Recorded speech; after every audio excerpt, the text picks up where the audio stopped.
What is going on, degenerates and fight fans? It feels like it has been forever, but the three of us are back here. We had a week hiatus last week. The week prior, our boy Kev wasn't able to join us, so it's refreshing to have the three of us back here to talk about UFC Vegas 61, also known as Mark Zuckerberg's UFC Vegas. Boys, how we feeling? Man, so happy to be here, guys. It just never gets old, man. It brings me so much joy to chop these fights up with you guys, and I can't wait to cash in again on another card. Yeah, man, it's it felt kind of weird not having a UFC last week. We're kind of looking for some sort of MMA to touch on. But last night, Bo Nickel kind of stole the show on Contender Series. If you guys are in the Discord, we killed that one. But man, it feels good to have the three of us back. Excited to break down these fights today with you. Yeah, man, we have a lot to talk about, right? I mean, 2 weeks ago's event, tons of fireworks going on there. Corey Sandhagen getting the win over Song Yadong via doctor stoppage, right? Gregory Rodriguez, Chidi and Njokuani, one of the fights of the past month, 2 months, an all-out war. And then, of course, Damon Action Jackson getting that first round knockout, the whole celebration afterwards, everything involved with that, all the emotions. Damon Jackson is supposed to come join us on the show tonight. We're having a little bit of technical difficulties right now, but as soon as he gets in here, we'll fire that up. We'll talk to him for about 10-15 minutes before we get into these fight breakdowns. But we do have something we want to announce. The Fight Night conglomerate, right? The Knights of Degen purchased a UFC strike moment, Israel Adesanya's championship moment, serial number 12. So we got a pretty decent number on it, right? And it's his knockout over Paulo Costa. Very exciting. UFC 253. You can see it right here. It's got everything from the knockout to the celebration afterwards. And, we're really excited to start collecting these moments. Hopefully we have a lot more in store with UFC Strike. They're doing tons of amazing things. With this moment alone, we gain access to the Champions Club, right? Dan, you could touch on that and everything, that benefits us with this and what we plan to do with UFC Strike. Yeah, no doubt. Knights of Degen, already a slew of collectors from NBA Top Shot and other Dapper platforms, and with the growth of Fight Night, it was kind of a no brainer, right? We're merging NFTs, UFC, sprinkling a little bit of betting in there, and when the three of us are kind of talking about making this investment, kind of figuring out who do we want to make that initial stamp with, and we settled on this Adesanya moment, man. So, Fight Night, we've got the ticket into the Champion Club, access to all the, in real life events that, UFC Strike's going to have going on at all these events. I think, crossing fingers, but I think this is the beginning of what could potentially be a very interesting endeavor with Dapper and UFC Strike, man. Excited for what the future holds for sure. Yeah, and what a sick moment too, right? That celebration at the end kind of makes it with the little dry hump on the back and getting off him. But I'm glad we were able to secure this. We got it for a decent price, I believe. And after this UFC 281, he's headlining another pay-per-view, right? It's probably one of the biggest fights of the year, one of the most anticipated fights of the year. And from a betting standpoint, we've never seen Israel Adesanya at this minus 160, minus 170 line, right? It's like a little bit of a shock. I never really expected to see him, especially in middleweight. At light heavyweight, I believe he was even like minus 225, minus 250 versus Jan Blachowicz. So from a betting standpoint, I can't wait to get behind him at this small number.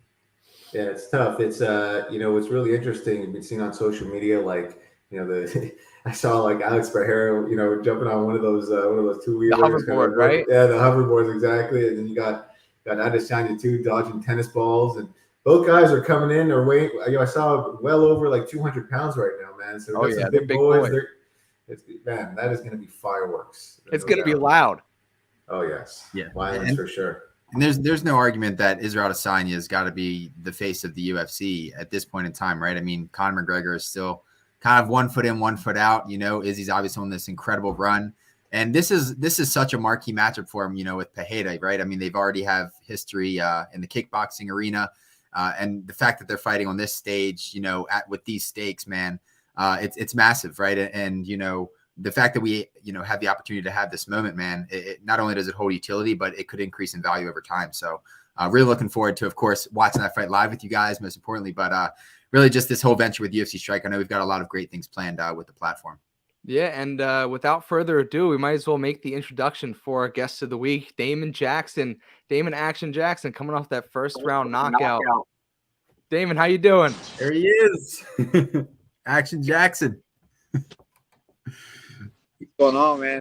Oh yeah. Oh, what? Where'd you get that at? Show it again, Kev. I like it. Action Jackson, baby. It's a different Action Jackson, but You same what? concept, same ordeal, man. We're so happy to have you on the show. Yeah, hell yeah. Yeah, man. I'm sure it's been a hectic, past 2 weeks for you, man. Such an inspiring performance you put on 2 Saturdays ago. We were just talking about it, and hop right into it. You're normally known as a submission guy, right? You come out there, you get the first round knockout. You got plenty of first round finishes, but I have to ask, getting the knockout, does it feel any different than a submission win or a decision win, or to you is it all the same, just getting your hand raised at the end of the day? It was a rush. Sure. It wasn't easy because like I had to take the fight because once I got the news, I just knew that how much support that he's shown me over the years. It just made sense to take the fight, and so. Ooh, we lost him. Lost connection. It's okay. We'll get him back. We'll get him back in here.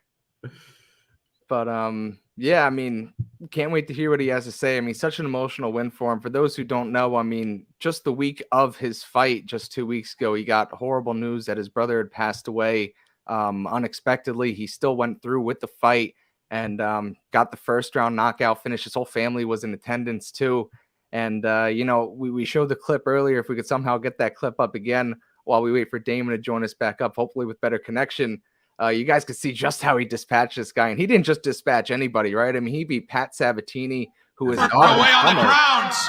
I mean, there we go. I mean, just absolutely demolished him, set it all up with a kick that was just beautiful, wobbled him from the get-go, and really put his foot to the gas there. Yeah, no, I mean, it was such a miraculous performance, man. The emotion, to lose someone so close to you like that and to put on that type of performance is truly such an inspiration, right? To just keep your eyes on the prize and at the end of the day, man, things happen for a reason. And man, he was destined for that win. That head kick early, man, you just knew it from the first, right when the bell rang that he was there to wreak havoc. And man, it was so inspiring to see. And he's back. There he is.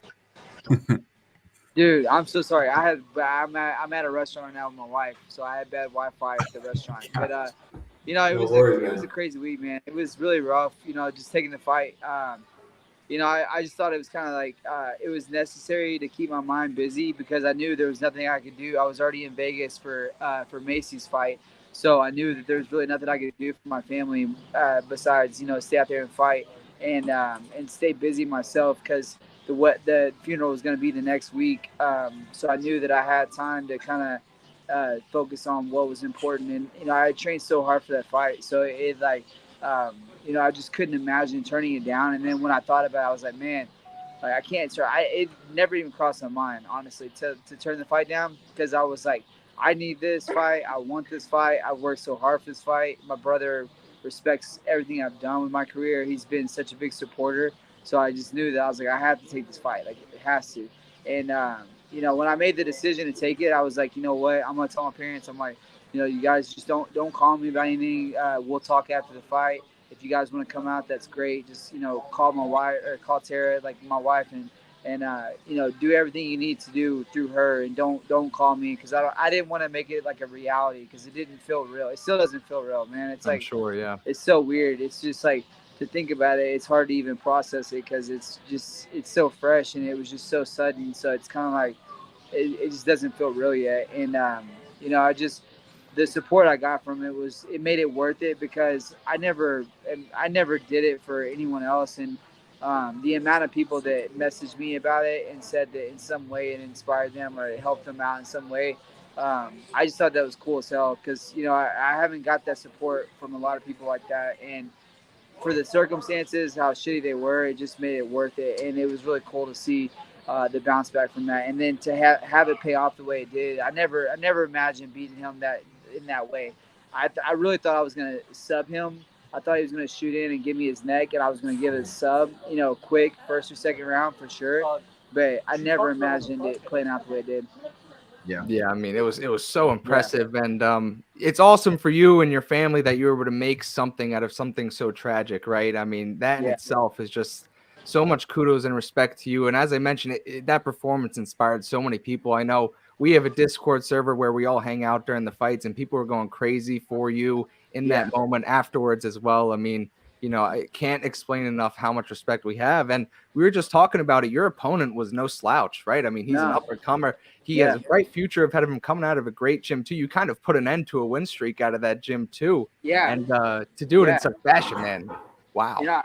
I kind of take offense to like how big everybody was making the gym, because they're like making this gym out to be something great, and I'm like, you guys haven't done shit. Like, you don't know anything. Like, we're Fortis MMA. Like, we've done everything. Like, we've been through it all. Like, we've had fighters come in, go through all the way into these big fights, and like, we've lost fights, we've won fights, we've rallied together, we stuck together.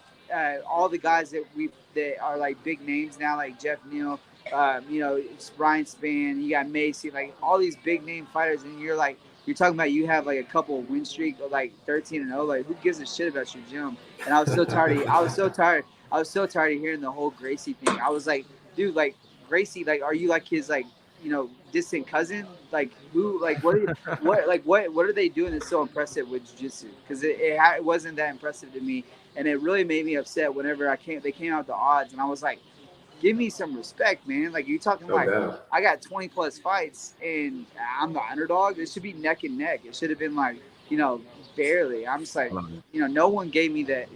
No one gave me that. And I was like, it was cracking me up, because I was like, you know what? Like, you guys bet on me, because I promise you, like, you're gonna bet on me, you're gonna lose your money. And I just thought it was funny. So it was nice the way it played out, but it was just a good cap to that crappy week, Yeah, and your previous fight obviously was such an inspiration, but just thinking of your UFC career, I mean, it's so incredibly inspiring, right? Because in 2014 to 2016, you had a short stint in the UFC.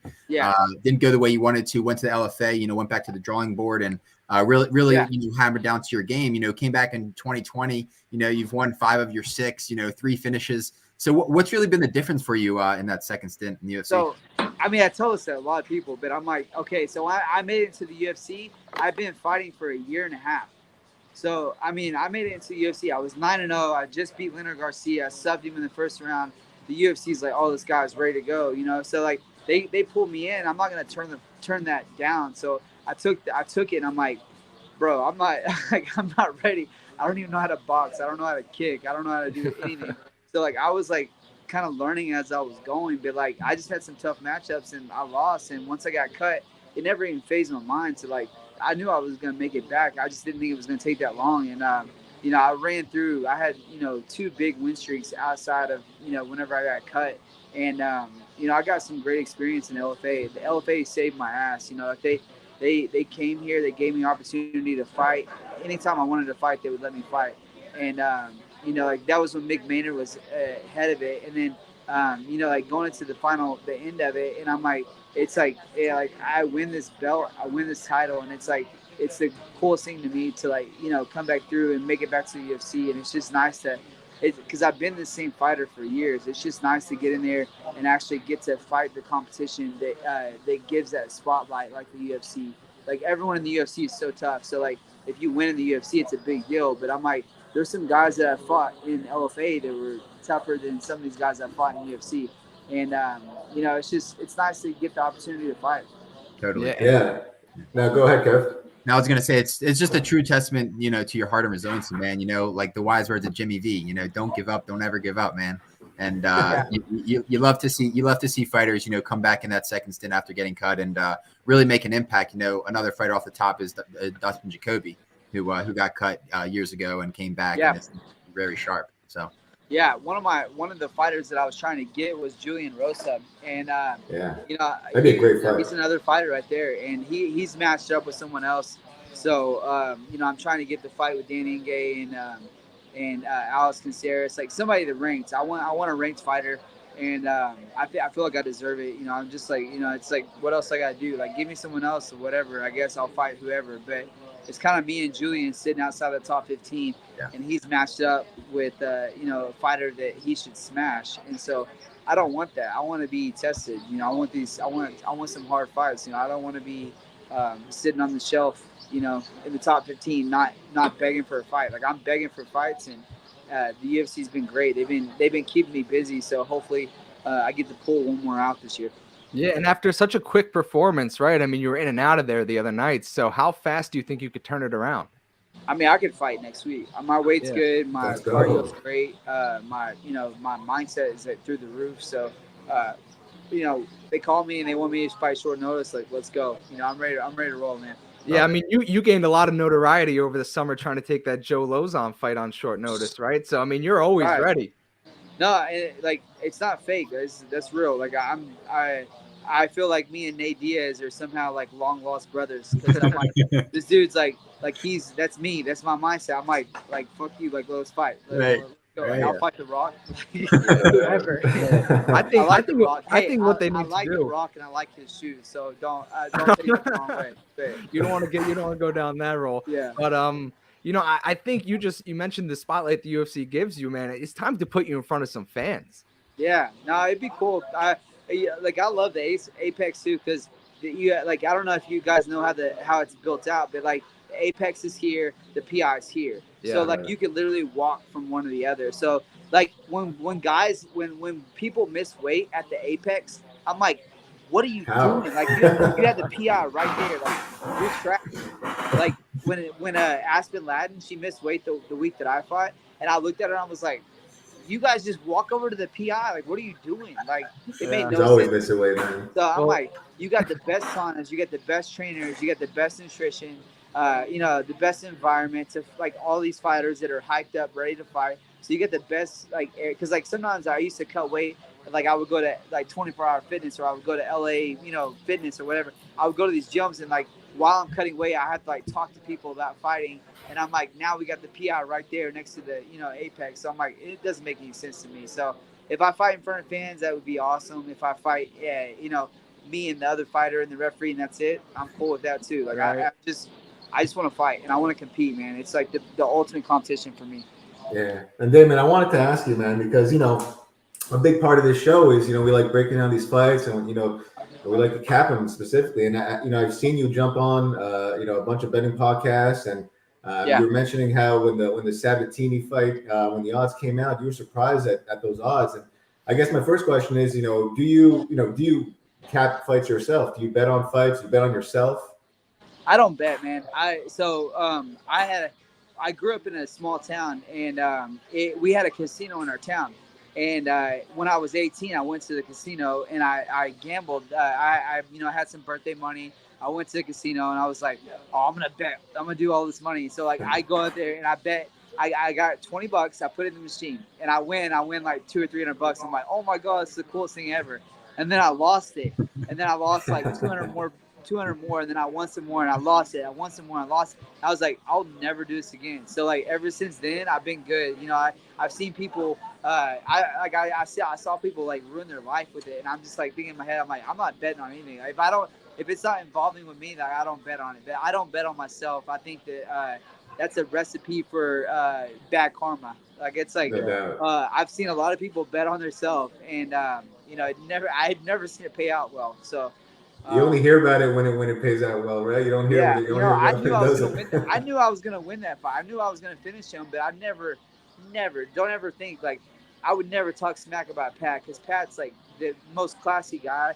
He's such a tough opponent. I trained so hard for him. I was so mentally like zoned in on that fight. That's why I took it. If I would have not trained hard, I probably wouldn't have taken that fight because of everything that was going on. But I was so ready for that fight. I knew I was gonna finish him, but I never imagined it would be a striking, type finish like that where, I caught him with the TKO. I thought it was going to be a good takedown, back control, sub, something like that. So does a part of you wish that you subbed him, just to get that over on the Gracie school over there? No, because I know that he would have been so hardcore. I don't know if you guys watched his fights. I watch all of his fights. And he had this fight in it was like CFCF or something like that. And he had his arm completely dislocated. So the guy got an arm bar in him and completely dislocated his arm. So it was crazy. So I knew that if I had a sub on him, I was gonna have to put him. No doubt. Yeah. That's the kind of guy you got to choke or take out like you did, man. Now, I take it you're a big fan of the sport. Do you watch No. the events every weekend? I think we're a little frozen here. Hey, might be moving around. Maybe a little more technical difficulties. There he goes. Hey, Yeah. maybe he'll swing back. Getting into it too. That was awesome. Okay. Smoking a stogie and all. Hopefully we can get him back. That's a victory, Stogie, right fucking there. G By right the way. there. You saw the way he's sitting there. That's a victory, Yeah. Stogie. At dinner, man. What a pleasure.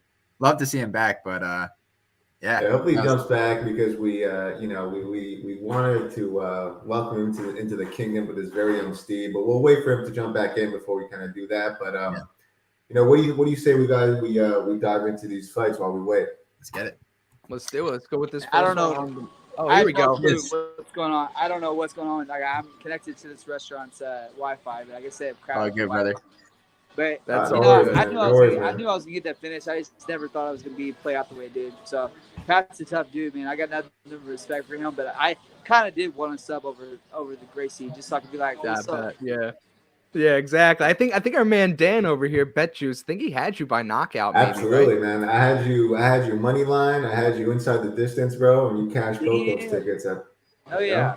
No, I appreciate that. But hey man, it's like I just the way that I broke down the fight is you just had more path to victory. I gave the edge on the feet to you, and on the ground, it's like how what could be the difference there? Like how many submission victories do you have compared to him? It's like I just didn't see it. I didn't think there was a way he would sub you. No chance. Yeah. I mean, when you clipped him early, man. I'm just like I'm ready for that top 15 at least. I'm like top 10, top 5, like whatever. I have 15 submissions, 14 TKOs or KOs, whatever, and I have 3 decisions. And it's like I don't know what else to do. Like I guess I just don't talk a lot of shit. So I guess you gotta start. I know. I don't know what to do. Like someone take my Twitter, please. And I'll start it for you right here. Danny Gay, Damon Jackson's gonna knock you out of MSG November 12th. MSG. Well, November 12th would be money. But yes. I think it's already filled up. I think I would have to go like December 3rd in Orlando or December 10th in Vegas. Right. As long as it's in front of fans, because you deserve it. You mentioned you have 3 decision wins, right? And one of them was the one against Argueta last time out, which was an all-out war. Fuck Argueta. Fuck. You got the last lap there. I had a horrible weight cut. No, it wasn't really the weight cut. It was more just the rehydration. I think that maybe I was too heavy going into the weight cut, but my weight came off pretty easy. But it was like when I rehydrated, like nothing would like. I would drink something, it would just stay in my body. Normally, I would drink something and then I could go work out and I would be a little bit less. But it was like I did 2 workouts. I ran like 2 or 3 miles. I worked out that night, and then the next day I came in, I was 174. Jeez. And I'm like, how? Crazy. I mean, that means I probably hit 178 the day before. So it's freaking crazy. Yeah, and you still beat his ass. Man, we wanted to, obviously we really appreciate you jumping on the show. And, I don't know if you know a little bit about the Knights of DGen, but it's an NFT project, everything tied around sports betting, sports, alpha. I mean, we've got a football team, we've got our own beer, and we've got a community of guys that are looking to get behind, guys like you that come in and, show up and fight and cash tickets, man, Do you dabble in crypto at all? Any NFTs? I do. I definitely do. I've kept all my crypto through all this bullshit. The market's went through the it just drained, and I'm like, well, what do I do? I'm just like stuck with all this empty money. But I'm like, it'll come back. I think maybe in 2.5 years it'll bounce back. I'm not getting into any politics, but I think it'll bounce back. I think it'll come back strong here soon. But it is what it is. I think every market has this. I think with crypto, it's just like so crazy because it was at the highest of highs, and now seeing it go low. Like if markets, like it's gonna go up and down, but this is like the crappy time right now. So. Yeah, man. Well, look, we like I said, we appreciate you jumping on, and what we wanted to do as a kind of a token of generosity is welcome you into the kingdom, man, with your own steed. And what I'm going to do is actually share my screen now, and we're actually going to reveal your own steed right now. It's basically unrevealed, and you're going to see it for the first time. We don't even know what it looks like, and we'll see the different rarity traits. And what this is going to act like is a ticket into our Discord server. If you ever want to hop in, we're there every Saturday talking fights, talking bets. We'd love for you to come through. And give me a second here. Let me share my screen and show you what we got over here. It's like a gesture of good faith for you cashing us all some tickets last week, Oh, yeah. Hey man, the floor here is like a 0.12 ETH, right? So you got a couple $100 worth of over here. So let's go ahead and just set that up real quick. Yeah, show us all your MetaMask password. Yeah. Hold up here. Give me a second. Scary, don't say that. Hold up here. Let me just sign my shit before I plug it. Let me do that. Give me a second. Clear your history. Yeah, right. Clear that browser history real quick. We got it. And this is you, my man. Oh man, the headphones. Oh, that's heavy. That's heavy gold, right there. Gold armor too. You got the gold. You got the gold armor. You got the pink headphones, man. Let's see here. The eye black. You got the eye black. Right. Hey, we have our first UFC fighter in the kingdom now. I mean, we got some NBA players, NFL players. I mean, Tiki Barber is probably the biggest one of them all in there. But we're very pleased to have you in here now, Damon. We're going to send this over to your wallet. You just share that with our Twitter account that we've been talking to you with. Yeah, and, for sure. We'll get that right over to you. Oh yeah, I appreciate it, man. Thanks for having me on. Absolutely, Damon. Thank you for joining us, and best of luck in your next fight, whenever that is, and it better be in front of fans. I know, man. I'm trying to. I started some. Someone gave me the good idea to tag me and Dan in a picture. So it's fake news, but it's on my Twitter. So you guys, we'll go retweet it. Yes, sir. Yes, sir. I'll tell you real quick, Damon, myself and my two guys here, we're keeping our fingers crossed that you'll slide into that MSG card because we'll all be in attendance while flying in. It does feel like there's maybe one or two more slots for that card. So we're really hoping it's you. And your teammate Ryan Span's on it. So Ryan Span's on that card.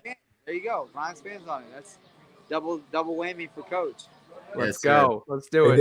Damon, I know you gotta go, man. But just this Saturday, if you had a chance to look at the card, I know there's a fight in your division with Sadiq Youssef there. Any fight there that you can briefly touch on, or any takes? Which card is it? I forget.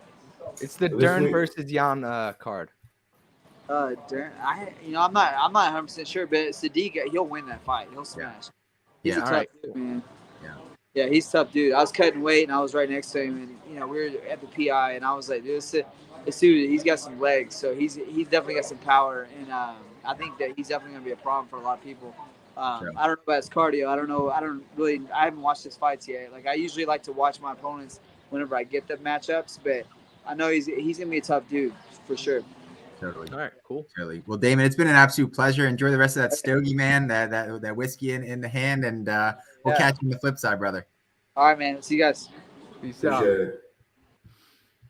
All right, that was awesome. All right, boys. That was a great first fighter to have on. Welcome to the kingdom, Damon. Again, everyone, make sure you blow up his Twitter account. Get him that fight with Dan Ige. I mean, that's the power of the Knights of DGen community, right? I mean, if we could all get behind something, push it. That's how we got Damon on the show, right? I mean, with just nonstop action. But speaking of action, let's get into this card, right? I mean, we briefly started to get into it, but now we'll dive in full form. And we're starting this fight off with Mike Davis versus Vyacheslav Borshev, right? Slava Claus. Kev, I'm going to let you start this fight down because you weren't here last episode, and I kind of miss you a little bit. So, man, that's one of the nicest things you've probably ever said to me, Matt. I really appreciate that, man. It's home. But yeah, no, I love this fight for many reasons, man. Slava Claus, he's had his brief ups and downs in the UFC. I'll be honest, I'm not super high on Borshev in the sense of his striking. I kind of alluded to this earlier in the Discord. Of course, he has this glorified kickboxing career coming into the UFC. But you watch him in the octagon, man, and from distance, I don't really like what I see. The flat-footedness. Now, mind you, I really love what he does in the pocket with those dirty knees, those dirty elbows. Bringing it close. And a guy in Mike Davis, Beast Boy. Of course, he's coming off that 2-year layoff. And Matt, I know we allude to this all the time that glorified layoff in their late 20s can really pay dividends in one's career. And I think that we're going to see that in Beast Boy, man. A lot of inspiring things that you've seen in Beast Boy's career, right? I mean, he's coming off 2 straight wins, Mason Jones and Thomas Gifford. And, in that Gifford fight, he showed a lot of great signs, right? I mean, in that 3rd round, not only was he pouring on the volume, but he was landing hard shots. And, the cardio is definitely in check on the Beast Boy side, where, on the Borshev side, I still think that it's a little bit of an unknown. But, on paper, man, Mike Davis, he's averaging well over 6 strikes landed per minute. He works the body very well, along with Borshev, and just has such a wide array of striking. I think there's just going to be a pretty significant athleticism mismatch in this spot. I think Borshev is going to get a little frustrated trying to find the mark just because Davis stays so lateral, so elusive, and he's not an easy target to connect on. So, of course, he's going to have 3.5 inches in reach. So I love what I see in Davis right now. He's minus 180. I haven't hammered it yet, but I'm very close to doing that. And it's going to be a great fight to open up this main card. I like the take. I mean, I think you're being a little bit disrespectful to Borshev. I mean, I think on the feet it's a little bit closer than you might think. But Davis, definitely, the advantage in the athleticism department. I mean, the speed department, and just a more explosive guy all around. He seems to be the more well-rounded guy too. And when you have two guys that can strike, I mean, I think you got to lean the guy that has more paths to victory. I mean, Damon Jackson in his last fight is exhibit A, right? I mean, he had more paths to victory in my eyes, and he had the edge on the feet. Both guys were good on the ground, so we take that Jackson there. But I like Davis. I just think Borshev is pretty dangerous on the feet, man. He's got that liver shot from hell, and man, as chiseled and beasted up as Davis is, man, I think you land one of those, the body, and who knows, man? It could be early night. I lean Davis here. I don't have any official play, but I just, I'm weary of Borshev's stand-up ability here. So if Davis is going to be, kind of leading on his grappling a little bit more in this fight, I actually like that a lot better. But I feel like we might have a little ego battle here in the octagon. Davis himself, Tiger Muay Thai background, full scholarship over there. So he's definitely no stranger to the stand-up. So. We might see a nice technical battle on the feet here for 3 rounds. I like this to go the distance, so I don't know what that's at, but I imagine that line is probably juiced a little bit. Now you're shaking your head. Yeah, I kind of disagree with both of you guys a little bit. I mean, so I'm not going to play a side here, but I definitely lean the Slava side just because, I kind of view, when it comes to capping sports, I kind of view it as a market, right? And in his last fight, Slava was like everyone was buying high on Slava and then he failed them. He let them down. He lost. He got dominated by Mark Chikadze. He was actually like a minus 150 favorite in that spot, right? And he had all the momentum behind him. He had a finish on the Dana White Contender Series, which we know the amount of popularity you gain from that show these days. Came into his UFC debut. He got the second round finish, as Dan mentioned. It was by that liver shot, right? It just basically shut down his opponent. And then he comes into the next fight as a favorite against Mark Chikadze and just gets, out-grappled for 15 minutes, pretty much just dominated, held against his will. And now you get him in a spot here where he's the underdog against someone like Mike Davis, who, he's fought some tough fights, right? But he's not necessarily proven, and everyone's ready to sell Borshev low, right? So usually I like to buy fighters and teams low, and this just seems like one of those spots here. And, Dan kind of alluded to it. Borshev is dangerous on the feet. I kind of disagree with you, Kev, a little bit. I don't think that at range he's at a disadvantage here. I think that, he has very slick, punches and ways that he could get after you and get under your guard and around you. And Mike Davis has shown he could be hit a little bit, right? I think both guys have shown they could be hit a little bit, which is why I kind of lean the under 2.5 at minus 130 as well. That was the play I initially was going to come out here with, but Dan's kind of disagreeing with me a little bit, kind of throws me off. But out of 15 fights for these guys, I mean, 13 of them have been by finish, right? And you kind of need the right dance partner for a fight to finish inside the distance. I feel like this is it, unless we see Davis just kind of lean on that game plan of Chikadze last time. But he's not necessarily like a grind you out, hold you down type of wrestler. He likes to strike too. I mean, we've seen in all his fights thus far. So if this fight takes place on the feet, I mean, someone's going to sleep just the way both guys hit. Yeah. And both have decent chins, but like I said, they do get hit a decent amount of times. So at minus 130 for what I assume to be a striking battle under 2.5, I think I like that number. I don't hate it. I don't hate it. The only thing that in the back of my mind that I know we can all agree on is Slava Claus's takedown defense is abysmal. It's horrible. Yeah, it's abysmal. So like we could potentially see a scenario where Mike Davis, finds that wrestling in this spot. He hasn't shown a tremendous amount of it in the UFC, but coming off this 2-year layoff, of course he's done his homework. He's seen Slava Claus get absolutely wrestle after, in his previous fight. So we could see that spot where we just see Mike Davis just expose Slava's his weakness. So for that reason, I like, because I was with you, Matt. That under 2.5, and then I was thinking about that wrestling, like the layoff. There's just a little bit of an unknown variable in that department of the mixed martial art there in this spot. But yeah, no, I feel really good about Mike Davis, man. I look, Borshev has a few really good moments in the UFC, right? But at 6-2, I mean, I'm not ready to jump train on him. I think he still needs to prove himself for me to trust him with my money. Yeah. I'm on the other side, guys. I'm on the fight to go the distance here. It's at plus money. I feel like Davis doesn't have the kind of wrestling that Mark Casey had, where he landed like 11 takedowns on Borshev.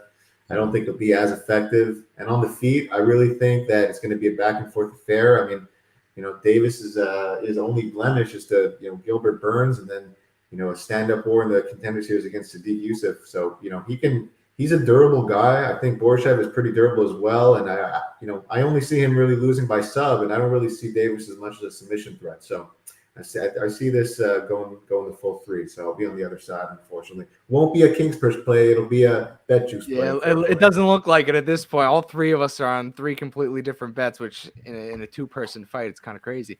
But I think this short notice too on Slava is kind of going to play a variable too as well. I mean, in his case, he doesn't have great cardio, right? So you have to imagine his game plan is going to be come out hard, come out fast, try to get the finish. And if he doesn't, I saw Mushroom in the chat here.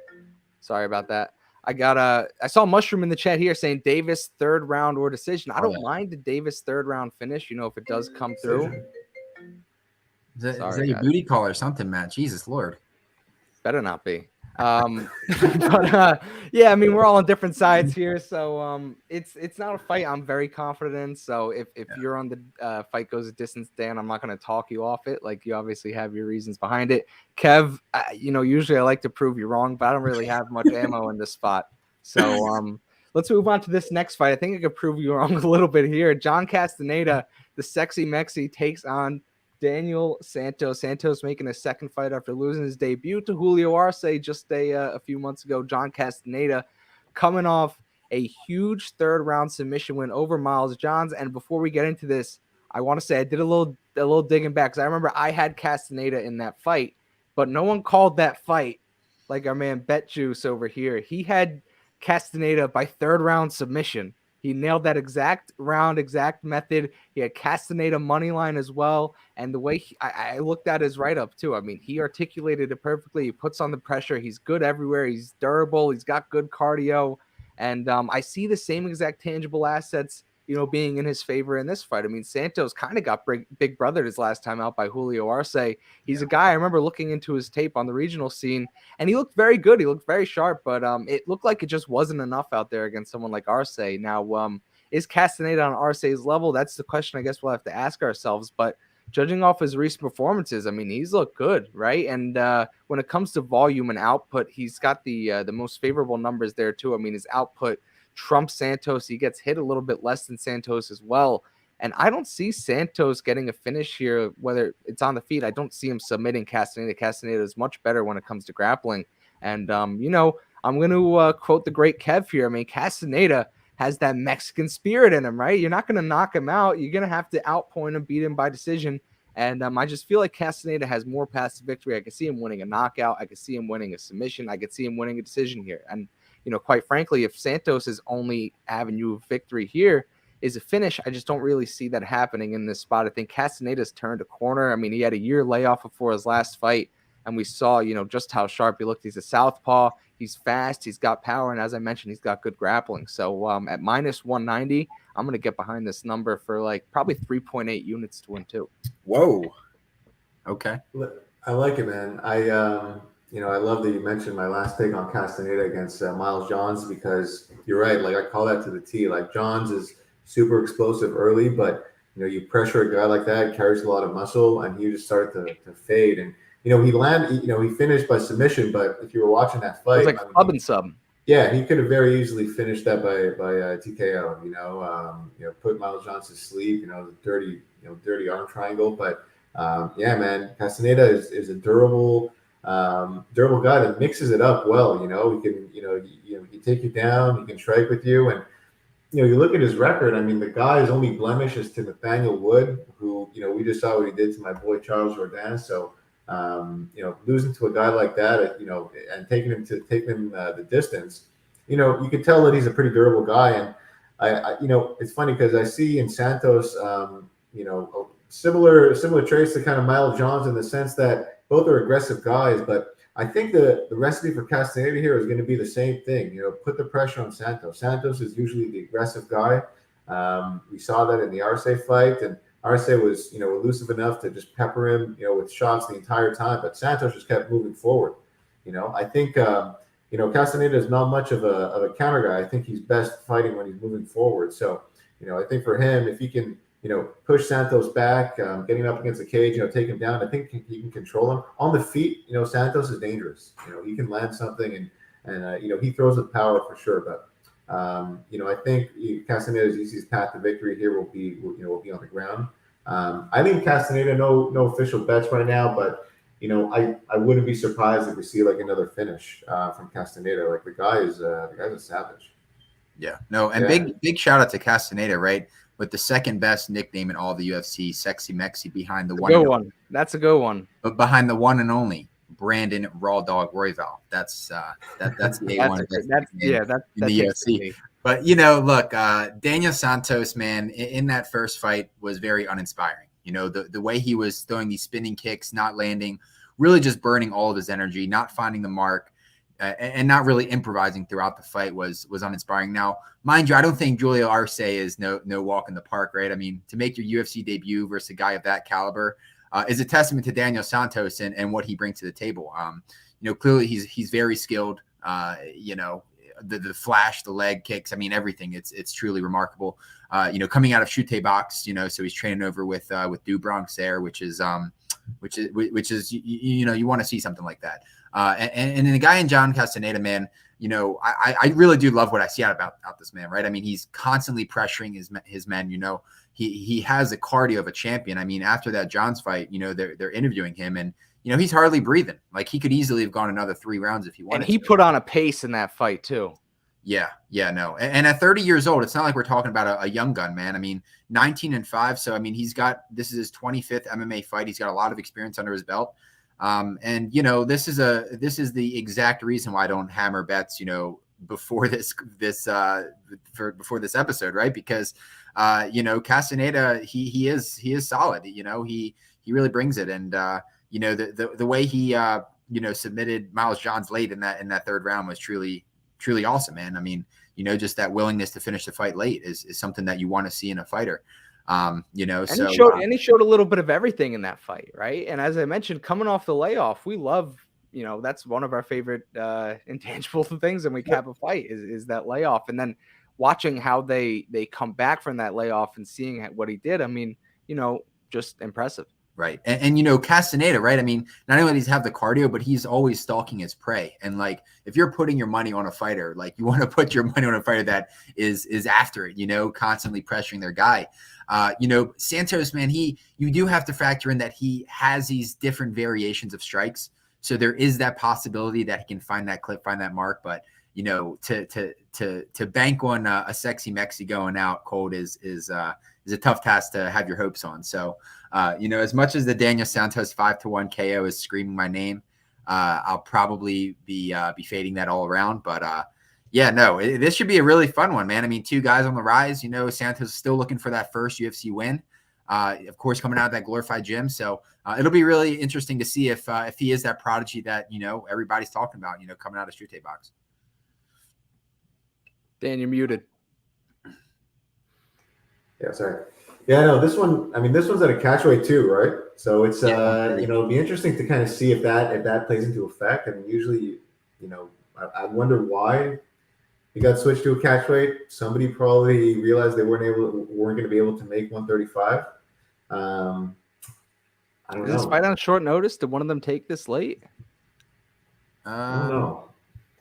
I'm not aware of it. But I thought it recently got switched to a cash weight when I was kind of looking into it, but yeah, no, I found that interesting when I was kind of looking yeah, at. we'll have to dive into that one, see what the Yeah. reasoning is. But if we got nothing else to add here, let's move on to this next fight. It's one our boy Damon Jackson just touched on, right? Sadiq Youssef taking on Don Shainis. Shainis making his UFC debut. Sadiq Youssef, he's like a minus 900 favorite in this spot, which is absolutely crazy.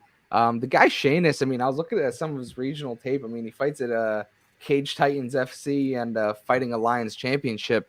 And he's an entertaining fighter. I mean, right? He's coming out there, he's banging. His last fight, I mean, he almost got starched in like the first minute, recovered from that shot. And, what he likes to do is he likes to take his opponents down. He likes to slam them, and then he likes to ground and pound them. That being said, I think it's easier said than done against someone like Sadiq Youssef. I think Sadiq Youssef is just way too skilled. I mean, when you look at the guy's record, he's 12-2, right? He's fighting in the featherweight division, one of the more stacked divisions of that the UFC has to offer. And I just feel like Youssef is just going to outclass Shainis in the spot. I mean, I think Shainis does have the makings of an underdog to get an upset here just because of his reckless fight style, the fact that he will threaten the takedown and try to beat you there on the ground. But I'm not too worried about it. I don't see how I could get behind Youssef at minus 900. And I don't really see a clear way that I think that Youssef wins this fight. So for those reasons, I'll probably stay off it. Yeah, I mean, it's you gotta you approach this from a betting standpoint. It's like where is there money to be made here? I mean, Shainis, the guy's been stopped once, and he was in his first professional fight. Youssef is a guy that's, I mean, one of his only blemishes is to Arnold Allen, who's about to fight Calvin Kattar, right? And that was a pretty competitive fight. I remember being on the Allen side and competitive the whole time. Allen was able to clip him a couple times, but for the most part, Youssef was right there with him. So, my understanding, this is a pretty late addition, right? This fight was supposed to be last week, or was Youssef supposed to fight somebody else, if I'm not mistaken? Well, I mean, that would make sense being that Shainis is getting this fight. Yeah, because I think he was supposed to fight last card, and then he got moved, and then the quick opponent switch, if I'm not mistaken. But I could be wrong on that one. Either way, I mean, it's a tough ask to for Shainis here, Youssef. I mean, the guy easily top 15, should probably be fighting somebody around there. And I just for me, I would probably look at maybe a Youssef finish, but even at that, I mean, Youssef isn't doesn't have the most power. He tends to be a decision machine. He's very technical. So right now it's a pass for me. No real bet. Yeah, no, I mean, and like you guys said, Shainis is a kill or be killed type of guy. I mean, when he fights, hands down and all, not technically sound whatsoever in the defensive department. And shout out to Youssef, one of the very few fighters training out of Maryland, my home state. Pretty cool stuff there. But, there you go, Kev. Yeah, I know, right? Little represent, right? I mean, I know Bet Juice is spoiled with all the Canadian fighters there, and of course GSP and all. But and I got Hamdi. Yeah, you got Hamdi. I'm Delawanda. So I mean, you're stacked already. But look, I mean, Sadiq really is a counter striker at heart. Shainis is gonna come forward just like a madman. I feel like if there is an approach on this spot, I kind of like the under 1.5 at plus money, plus 115. Really? That's interesting. Yeah, I don't think that's a terrible look, just because Shainis is going to show that aggression. Obviously with him making the short fight notice, I think that he's going to have this mindset that there's really nothing to lose in this spot, even if he gets knocked out. So although Sadiq necessarily isn't that knockout specialist, I do feel like Shainis kind of fits that mold of an opponent that Youssef can knock out here. He is 5-1 in the UFC. I mean, he's on this rise. Obviously, you can't put a ton of stock if he knocks out this guy, on short notice. But man, if he does knock him out early, put him on like one more card, at the end of the year, and we could potentially see a potential star. So really looking forward to this fight, and I do expect an early finish on the Sadiq side.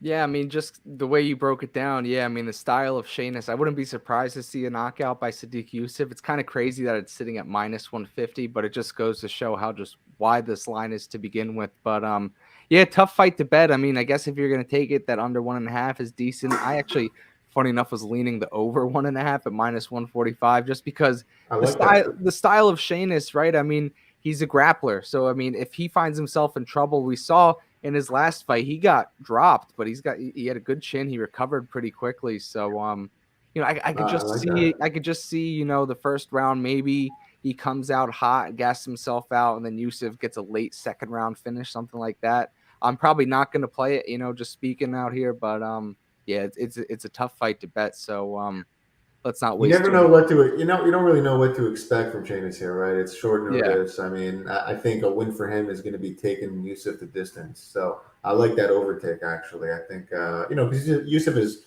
strong technically, but not, not a power puncher. I mean, He's the not a guy killer. has, yeah, he's a, he's a technical striker. So I like that. Yeah, so we're butting heads to start this card off. So let's see if we agree on this next fight, right? The Raoni Barcelos taking on Trevin Jones. Barcelos currently like -230 in this fight, and Trevin Jones, he's had troubles recently, right? I mean, I think he's on a 2-fight skid. He got submitted, and then he lost pretty dominant decision against Basharat his last time out. Raoni Barcelos, as well as coming off 2 losses in his own right.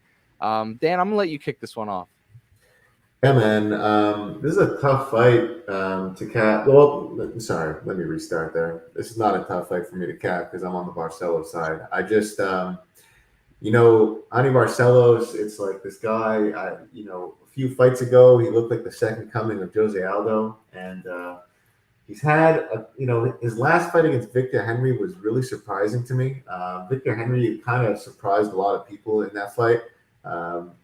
I certainly didn't see that coming, and he really like outclassed Barcelos. Like he was outlanding him, and He that's beat the him only up. knock. Yeah, man, he beat him up for 3 rounds, and that's like the only knock I think on Barcelos because he throws those wicked leg kicks, his power in his hands, but he's hittable. He takes damage. Very hittable. He doesn't mind to take a punch, to take one to throw two, but on the other side, a guy like Trevin Jones. I mean, you're 13-8.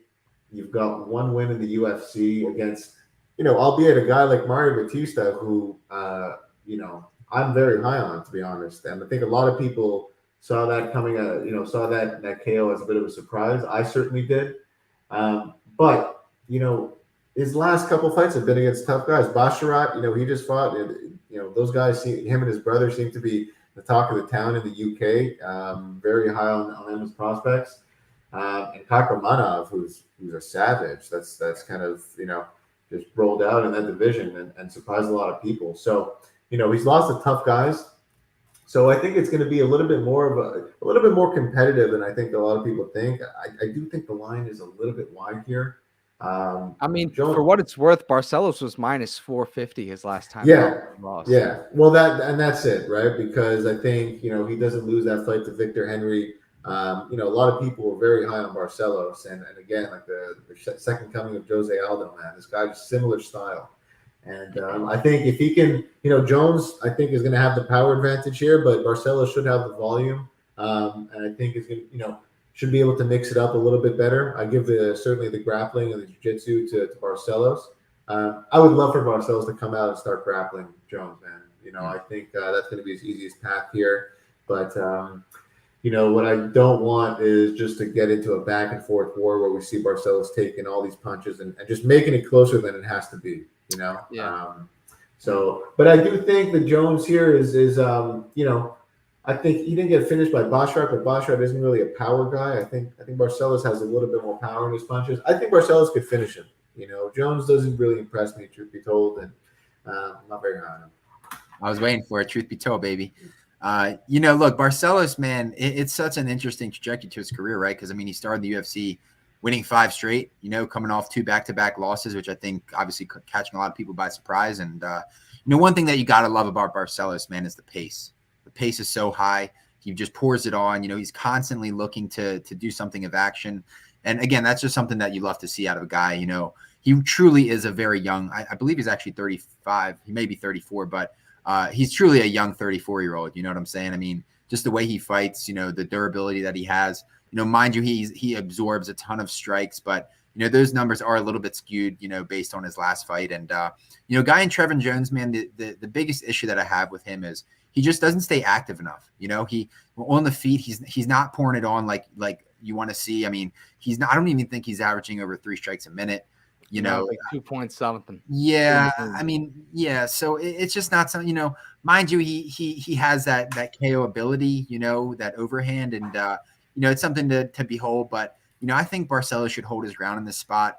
Now, mind you, I did read something that Trevin Jones is training at Tiger Muay Thai for this fight. So I mean, maybe we could see a spot where Jones is finding a way to pour on more, but I just don't see it. I don't think that's something that you can truly, double your volume, is a massive task. And like you said, Dan, it would be inspiring to see Barcelos grapple a little bit and not just have this as a striking match. Because at the end of the day, I mean, there's no doubt that Trevin Jones does have that knockout power. He can definitely put you out.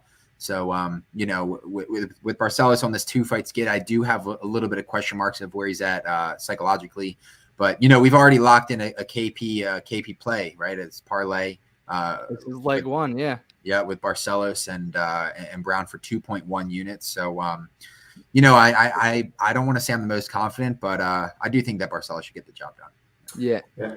And I was just going to jump in real quick just to say that I actually think that, I kind of try to pick the side, and I kind of work backwards from there and think about how they win. And I do think Barcelos is going to be able to have to mix it up here to win a little bit, just because Jones does pose that threat. And because of that, I mean, I actually like this fight to go the distance, I think. Yeah, I'm looking here. It's at like -138.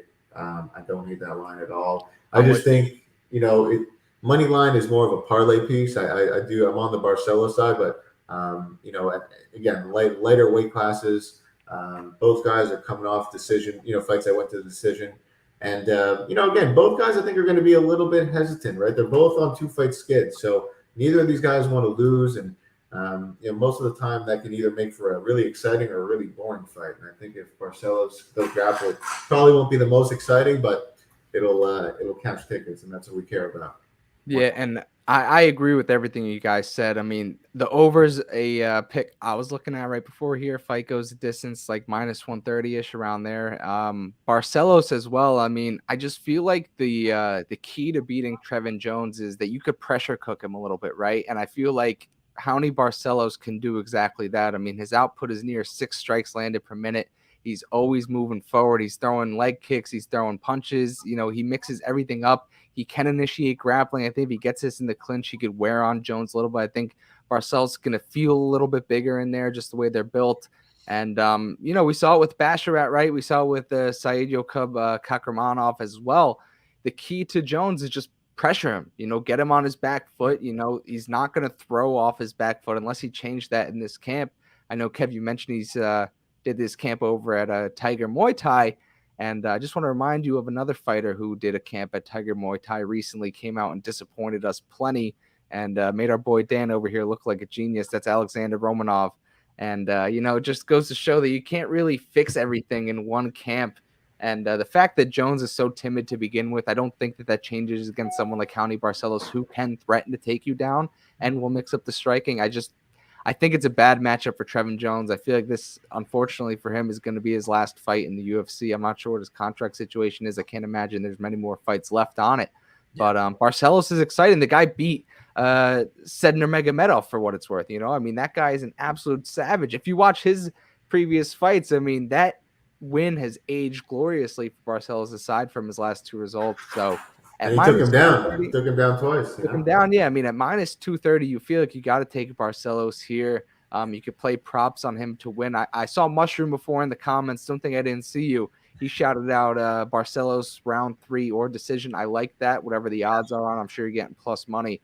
And, if a finish is going to happen, I feel like it's going to be later in the fight. And, I like that we're all on the same page here. Obviously, we already have a King's Purse play on it. Who knows? We might dabble down with a little bit more if we get a little spicy, a little hot early on, maybe some live bets. But if you guys have nothing else to add here, we're moving on to my boy Kev, one of his favorite fighters in the UFC, right? Rude boy Randy Brown taking on, what is he, 45 years old, 44 years old? 44, bro. Trinaldo, I mean, man, the fact that he's still fighting, he still carries over that power is phenomenal. I know Dan always talks about it. When you get older, the only thing that really stays with you there is the power, and it certainly has for Trinaldo. But what we've seen from Randy Brown these past few fights, man, he is a draw. He's exciting. I mean, his last win over Chaos Williams was a split decision win. I disagree with the split. I feel like it should have been unanimous. I don't see what Chaos did in there to rack it up. But Randy Brown, he's very talented. The losses on his record are to top guys in the division. And, I feel like he is in a good position here. And, I did this a few weeks ago. I feel like it was the John Makdessi Nasrat Hakparas fight. And I'm going to do a similar breakdown to that where the numbers are pretty much going to dictate exactly where you're going with this, right? First of all, you could see it right there. Randy Brown is 13 years younger than Francisco Trinaldo, right? He's just, obviously in the prime of his career. Trinaldo at 44, he's not Yoel Romero. He's not going to go out here and just dominate dudes. But look at the height. I mean, Randy Brown is about 6 inches taller than Trinaldo. His reach is 8 inches longer than Trinaldo. So, when we're breaking down, historical betting data, the fighter that is younger by like 8+ years has like a 67% winning advantage. The fighter that has like a 4+ inch reach advantage has like a 67 win percentage, right? You carry that over. I mean, it's even more drastic, 13 years, 8 inches, 6 inches of height. And, that is just numbers, right? We're not talking about Randy Brown, how he fights and his style. That just is added to the argument here. I think that we got Randy Brown locked in around like minus 280, I want to say. 280. I think he's jumped up to like minus 310, 315-ish. So we got in front of that line. We knew it was going to steam. This feels like a spot here in the co-main event of a fight night card where they are going to try to propel Randy Brown up a little bit. I mean, I believe the Chaos Williams win was on a pay-per-view. Now you put him in a co-main spot here. And I feel like he gets the win here. We're going to see him matched up with the Leech, Li Jingliang, next. I feel like that is the perfect matchup for these guys.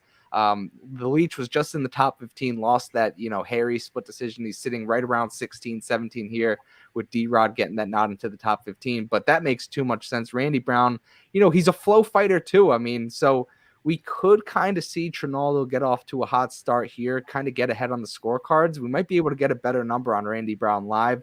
So I'll definitely be keeping an eye out for that. If Trinaldo, looks a little bit better in the first round, I could really see Randy Brown kind of finding his groove late first round, early second. I mean, it just feels like the case in every single one of his fights. That's why his last fight went to a split decision with Chaos. So, it just caters to his fight style. Once he finds himself in that flow state, he is just fun to watch, man. He throws combinations so smooth. His movement, his elusiveness just like goes through the roof. And I can't speak enough on how much I enjoy watching Randy Brown fight. So after he gets this win, I'd love to get him on the show, talk about the win. I think it's going to be a spectacular win. He's not known for his finishes really, but if he decides to go for it here, I think maybe he could get it. I'm not banking on it, but I wouldn't be surprised to see him get a knockout or even a submission here, right? Yeah, it's Brown is you look at kind of how he wins fights and volume. Once he starts pumping out that jab, he really does fight to his body type, and he's master at kind of gauging distance, and if he can keep Trinaldo at the end of his punches, I mean, I think he can kind of beat him at his own game here. I truly do. Trinaldo is, he's had success at in the later years of his career because he seems to always find these guys that fight him at his own game. That kind of slow, kind of just kickboxing back and forth, counter. And you mentioned my boy John Makdessi. I mean, they both fought, and that's pretty much what that turned into. And Trinaldo was able to outpoint him slightly and edge out a decision. But I think when you look at Trinaldo, I think you got to beat him. You got to have something, either a big reach advantage, a big grappling advantage. I think if you just go in there with straight kickboxing skills, similar body traits, that's what he does, and that's how he wins fights. And again, when you stick to, when you're a specialist, if you have somebody that's fighting within your realm, I mean, that's what you want.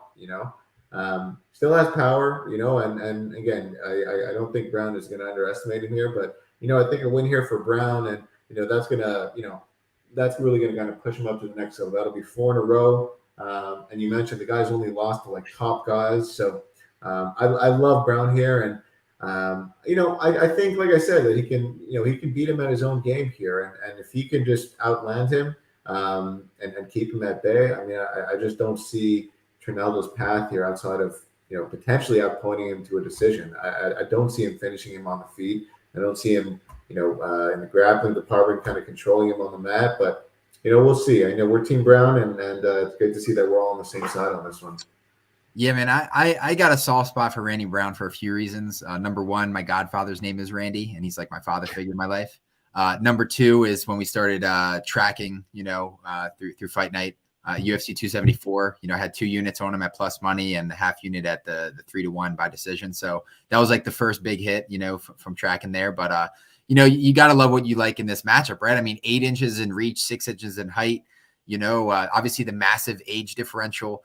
I mean, if you're just looking at purely the implied odds, right, at minus 280, right, that's giving us an implied odds of about 73%, right? And, you guys know fighters with, at least 8, I think it's 7 inches, but now 8 inches in reach. I mean, they're typically winning about 67, 68% clip. So like right then and there, I mean, it's just marquee for Randy to get the job done. Look, I don't think that like Randy is solid everywhere. I don't think that he like truly excels in wrestling or truly excels in kickboxing. He's just a solid mixed martial artist. And, at the same, on the other token, man, Trinaldo, you got to have respect for the man, right? I mean, this is his 26th UFC fight.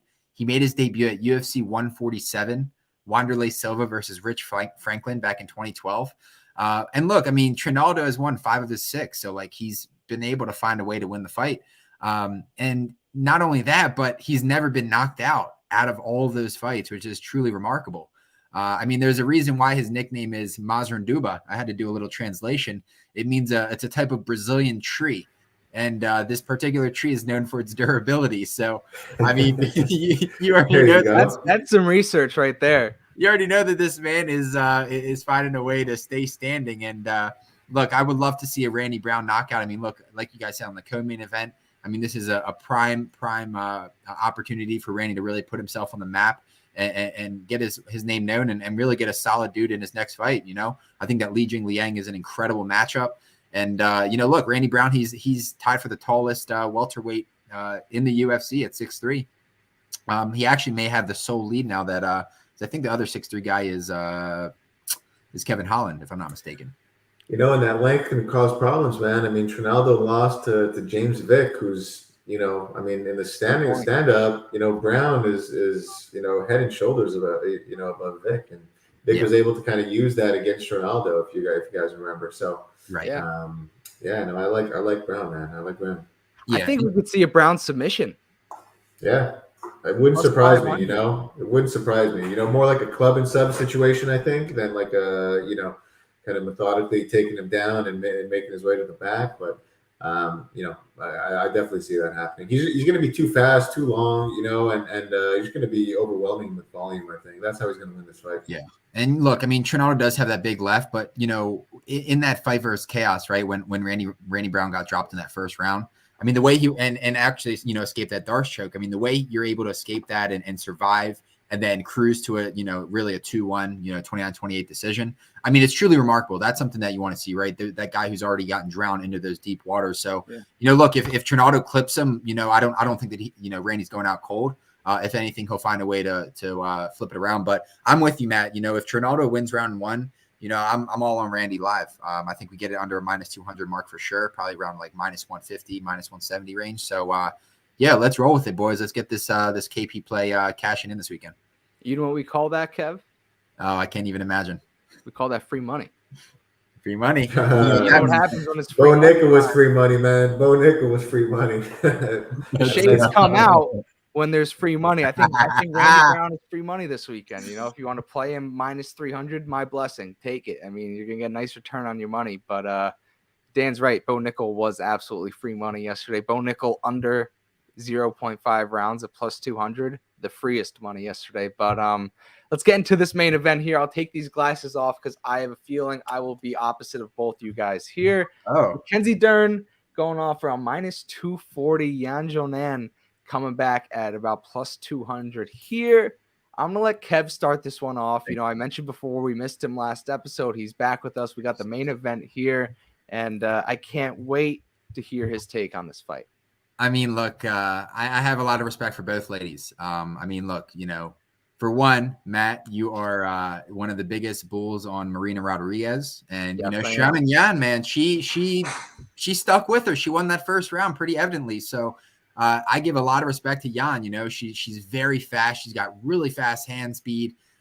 You know, you just love what you see. I mean, the high volume. She really does pour it on, and she does a really good job of like drawing her opponent in, you know, to make that mistake and for her to, you know, to clip that. And, you know, look, Mackenzie Dern's 7-2 in the UFC, so you got to give her that respect. And, you know, she does, I tend to think that she does overthrow a lot with those big wounding, you know, swings. And, you know, at 9% takedown accuracy for people saying that Dern is a strong grappler, I'm not really buying it. And quite frankly, Matt, Yeah. Matt, I'm actually feeling that we might be on the same page here because I think this is a marquee fade on Dern. I think Yan is going to find a way here. I really absolutely. I think she's in a really good camp. I really believe that she's going to find ways to evolve.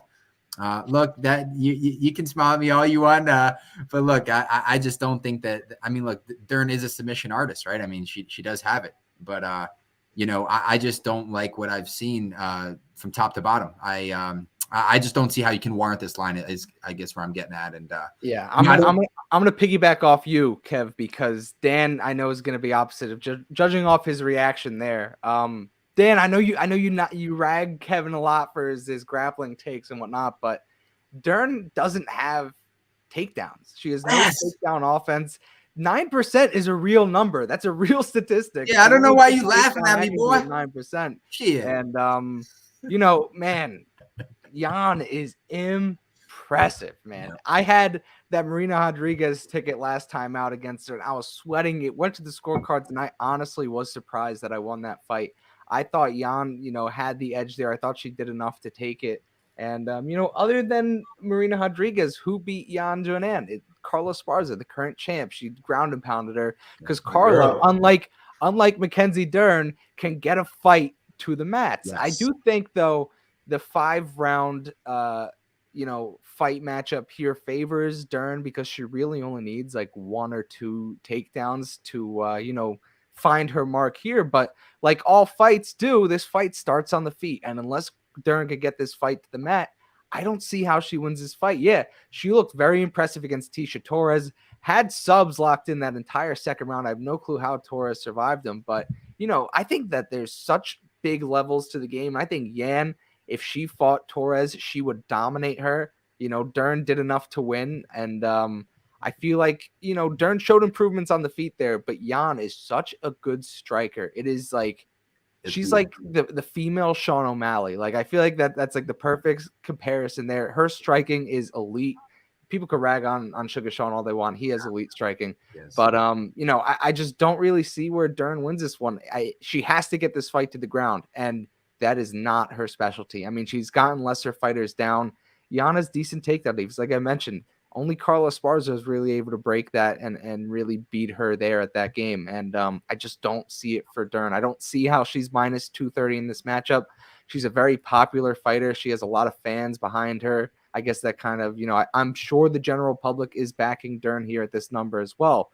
And plus 200 on Yan here. I mean, you know, I'm going to toot my horn a little bit here. I know Kev will you know, will back me up here. I love women's MMA. I love capping women's MMA. It is where you get the best lines in all of MMA.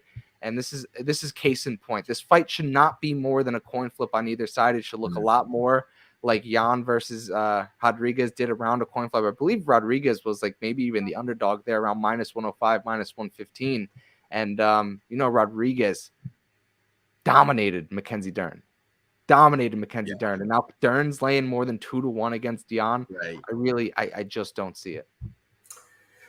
Listen, you guys make valid points. I think you know, I'll start with Dern's takedown accuracy, right? Because, you know, I always find these numbers a little bit interesting. A lot of the times I find them a little bit skewed just because you know, You can't Yes. skew 9%. But hold You can't on. skew You have 9%. no, but where does that 9% come from? Okay, look at her fights. That 9% came from 2 fights, right? She was 1 for 8 in takedowns against Marina Rodriguez, and she went 0 for 5 against Janji Roba, who she ended up subbing, by the way, right? Both of those girls are better grapplers than Yan, and say what you will. I think you're right. Probably not the best wrestler, Dern. I think it only takes one. And number one, if you take Dern, you have to take her inside the distance. Agreed, yeah. Because I think the longer the fight goes, it obviously plays into Yan's hands. But you look at that Jan's fight with Carlo Esparza and how Carlo was able to get into that crucifix position, and she had nothing to offer back. She didn't, and I think Carlo's different. Is she though? I mean, I think she has better wrestling than Dern for sure. But once it hits the mat, Dern is world class. Dern is the best jiu-jitsu fighter in that division. I agree with that, but you're banking on her getting a takedown, right? At minus. No, I'm banking on this fight getting to the ground, getting into a clinch position. I fully have faith in Dern's ability to close distance. She likes to blitz her opponents. She can easily land something. She throws with power, and if she lands, Yan is definitely the more technical striker. Dern is definitely more wild, but that plays to her advantage, and she knows that in those wild exchanges, if she grabs onto like a body lock, if she can take the back, like anything that she needs to do to get this fight to the back, pulling guard, any of those scenarios happen. You got to think her do that before. So I mean, is Dern at this point? Is this line a little bit wide? I have her at minus 225 here on Bet365. Maybe a little bit. I think she's overvalued by the market. I really do. I don't think I think she's undervalued by the market to a certain extent, because I think like you saw what Yan did against Marina Rodriguez. She had more success than Dern did, and I feel like a lot of people are taking that into account. And I feel like Dern, to be honest, I don't know, maybe the line is actually right. Now that I'm kind of talking myself into this now. It's just I just Should we bet? We'll finally give you a favorite, Dan. We'll finally give you a favorite on the should we bet.